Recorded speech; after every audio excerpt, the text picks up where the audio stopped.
Hi everyone, thank you for watching. And a lot of things have happened this past few days. I recently graduated. If you didn't know that, check out my other video. I know my face looks scary in that one, but I haven't had the time to actually change the YouTube cover photo of that one, so I'm really sorry. But yeah, if you're really curious about how it goes for, graduating from Melbourne Uni, then you can check out that video. For now, I want to talk about something really recent. So I wanted to talk about this a bit earlier, but I wanted to wait until the results came out before I said anything final. So yesterday, the Philippines representative, Miss Catriona won Miss Universe, and I am very happy about that. I also want to talk about the prevailing view that English should be understood and spoken by many of the contestants. And I know that is not a dominant prevailing view by a lot of people, but there are actually people who believe that. For example, Miss USA. So I want to talk about that mostly because I'm also an English teacher myself, and I feel like in some way I have some authority to discuss the relevance of learning English and whether it actually is relevant in everyday living, especially for many Southeast Asians like Miss Vietnam. So firstly, I want to argue against the belief that in order to succeed in life, you have to be very good in English. Take Miss Vietnam, for example.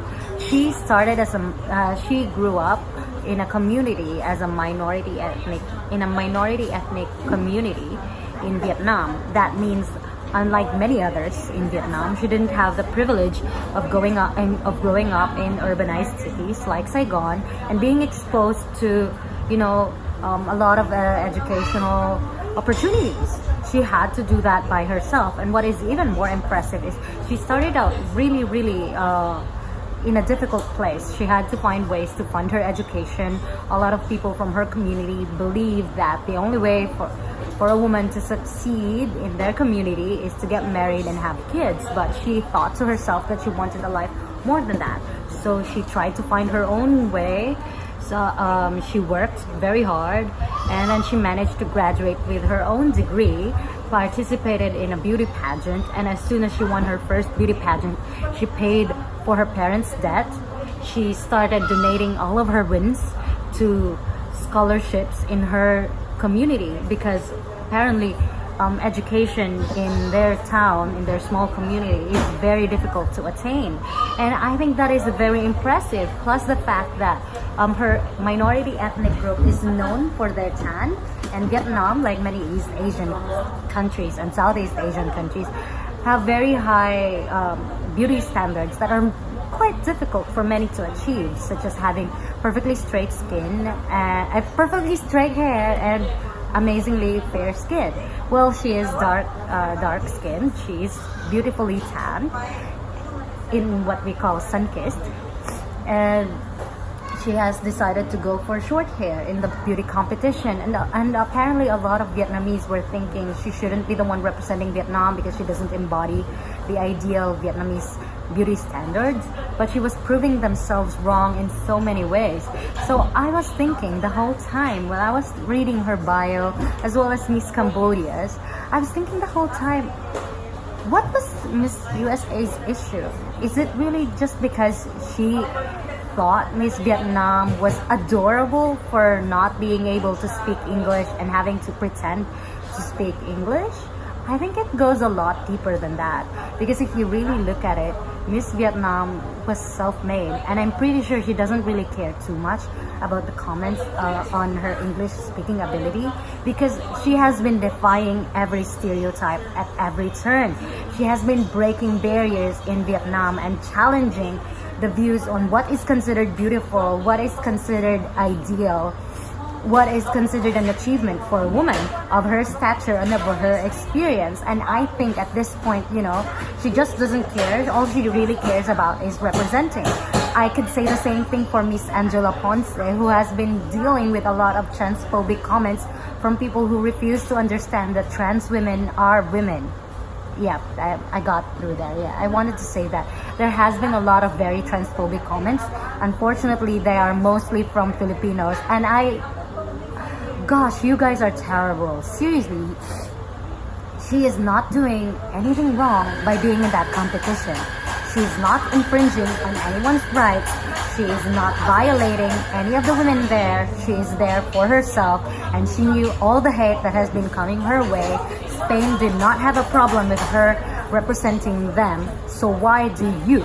Okay, why do you? Most of the women then don't care that she is there because she is as much a woman as everyone else is. Okay, and also to the women who have internalized misogyny and think, she's not a real woman because, she was born biologically male. Well, you can keep that to yourself because Angela Ponce has been breaking barriers in her own country, and I'm pretty sure she really doesn't care what you think, and she will still be beautiful and gorgeous and intelligent. And I cried when I saw her take off her sash and just walked like, it doesn't matter if I win as long as I'm here. And I thought that was beautiful and amazing, and I love her so much for that. There were a lot of brave, beautiful women in Miss Universe, and I felt very sad that Miss USA, Miss Australia, and Miss Colombia had to bring along their negativity and just say a lot of mean things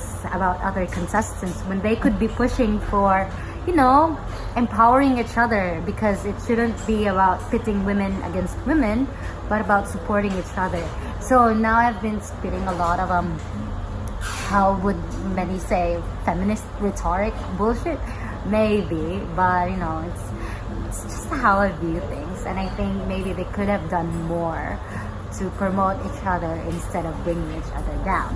Now, going back to learning English, I have a lot of students who come up to me and say, please teach me English. And in response, I usually have to ask them, why are you studying English? And many come up with reasons that state they want to improve their ability to communicate with native speakers.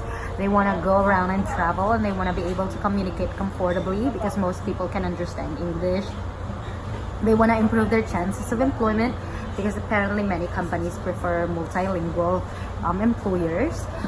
They also want to be able to work, study, and travel in countries where the dominant language is English. And I thought that is very great. But at the same time, I also want to bring about the question, why do we place so much emphasis on learning English rather than on learning other languages as well? People from Japan, for example, don't expect you to learn Japanese just like that, and they don't expect you to talk in Japanese to them when you visit their countries, and they don't feel bad if you don't know Japanese. In fact, they feel very happy when you say words like arigato, sumimasen, yoroshiku, konnichiwa, and other words like that, because they really did not expect you to learn their language. The same could be said for countries like Vietnam and Malaysia and Indonesia. When you visit them, they don't expect you to learn their language. In fact, they would be very happy if you start talking to them using some of the words you know. So why is it that there is this condescending view from many people who can speak English and from those who can confidently state that they have, native language speaking ability, that you have to speak to them in English? I mean, there's that question. Why do people need to be able to speak to you in English when you don't even take the time to learn other languages? I want to say this because there's been a lot of people defending Miss USA and saying she wasn't really mean. She was just saying things like, maybe Miss Vietnam was feeling awkward because she was being cute because she couldn't understand English. Miss Cambodia probably felt as isolated because she couldn't speak English and she's the only one who can speak the language. But the thing is, if she really was concerned, if she really wanted to talk to them, if she really wanted to get to know them, she would actually be befriending them instead of talking about it on her IG live. I think that was just childish and very immature and very reminiscent of high school bullies who started acting like they were mean girls. They were talking they were mocking her reaction, like, oh, she's so cute because she doesn't speak English. But the thing is, a person's ability and intelligence is not measured by language. I've met a lot of people who are far more intelligent and skilled than I am, and the only difference is that when we talk, it was a bit of a challenge because we have to be a bit more creative. But that did not change the fact that these people were a lot more intelligent than me. I've had students who are quite successful in their chosen professions who decided to take the risk and go to Australia and try to learn English and become proficient in the language, even though they were not confident in it. I had a student, he's an engineer, a very professional engineer in Colombia, and he was so inspiring because he married this very wonderful woman who is an attorney in his country as well. And they were so smart and so cool, but then when they went to Australia, simply because they could not speak the language, they feel like they couldn't confidently get a job. And so he started working as a window cleaner, and she had to stay at home because she couldn't get a job as an attorney in Australia because of her limited skills in English. And while that is unfortunate, it didn't really change the fact that when I heard about them and met them and talked to them, they were far more intelligent than I am. And I acknowledge that. And the only advantage I have when talking to them is I can talk to them in English. That is all. So I feel like if you refuse to consider that other people could have these other abilities that go beyond speaking a language, then maybe you have a problem with thinking that, maybe the only way you think they can be superior to others is by your language ability. And honestly, that is a bit sad because people are beyond their language speaking skills. And I'm saying this as a Southeast Asian who grew up learning 3 or 4 different languages in the country. I mean, the Philippines has many languages, and I grew up learning Bisaya, Tagalog, English, and I also learned Hiligaynon when I was in university. So as someone who grew up in that environment, I couldn't really think less of people who don't do English with proper pronunciation and proper grammar, because learning a language is hard, and the fact that people are trying, you should be more impressed with them for that. Yes, it's fine, but at the same time, I don't get the hate for people who are simply trying to communicate with you, even if they have an accent or even if they have difficulty expressing themselves. At the end of the day, there are plenty more successful people who could not speak English, and that is fine. And for those who really insist that English should be spoken in competitions like Miss Universe and other related global competitions, it should be noted that Chinese is the most spoken language in the world. So you shouldn't really give people crap for not knowing English if you're not learning Hokkien, Cantonese, and Mandarin yourself. Seriously. I don't get it, but that's just me. I became very passionate about it all of a sudden. I just want to let that out because I feel really bad as an English teacher who has students come up to me and feel really bad because they couldn't get the IELTS score that they wanted. I always want to try to comfort them, or otherwise I would be feeling bad myself, because I never want any of my students to feel like they are invalid simply because of an IELTS score. They are not invalid, they are not less intelligent, and they are not less skilled simply because they could not use the proper grammar and proper pronunciation to express themselves. I mean, a lot of native speakers don't even know the difference between should have and should of, and why should of is grammatically incorrect. I'm just saying.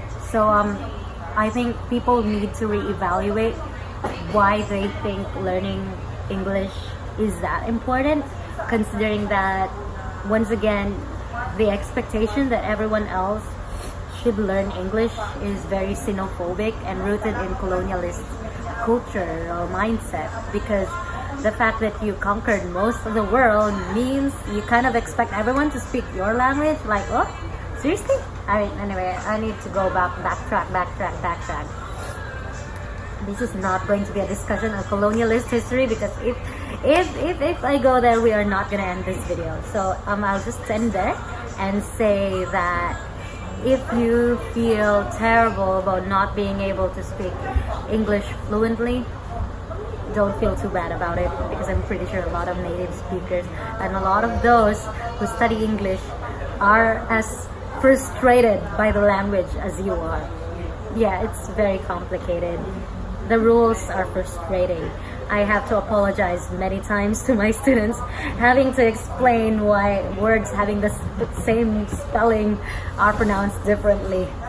But it's fun. It's part of what's amazing about the language and why many people want to learn it. So it's great, but don't attach too much value of yourself as a person, as a good member of society in your ability to speak English. Because at the end of the day, it doesn't matter. Let's look at Miss Universe. They were mocking Miss Vietnam, but in the end, did the language ability in English of Miss Australia and Miss USA help them reach the top 10? No, it didn't. Quoting from the amazing Miss Universe 2018, Catriona Gray, language is a lot like music. You don't actually need to understand what it is. What's important is the feelings, the intentions, the motivations that are attached to the way you communicate. Okay, that was a terrible way of paraphrasing what she said, but she did say, learning English should not be a prerequisite for communicating, especially if it's an international competition. Honestly, if they really wanted to get to know all the other non-English speaking contestants, which are plenty, by the way, then they would have actually tried to talk to them, maybe learn a bit about their language and culture, instead of, being high school bullies and talking bad about them on IG. Yay! Okay, so I'm gonna stop there, or else I'm gonna rant again. Thank you very much for watching, and I hope you enjoyed my little rant. And if that was too fast, please turn on the subtitles. I hope that helps. And for those who are English teachers just like me, I am not cutting out your job, because I also want more students. I'm just saying, don't put too much value on English. But if you also want to learn English from me, I am available. Please send me a message on YouTube or Instagram. I am very happy to teach you English, whether remote or in person. Yes, I am plugging myself because I need to survive in this cruel world. I need to survive financially too. So yep, thank you very much for watching, and I hope you enjoy. And again, if you want to see more about what it's like to graduate in Melbourne Uni, you can check out my previous video, and I hope you enjoyed that. Also, if you're a big fan of Ninzi, please check out my previous fan videos related to seeing her in person and getting the pictures. And, basically just me fangirling over her. So, yeah, thank you very much for watching, and see you next time. Yay!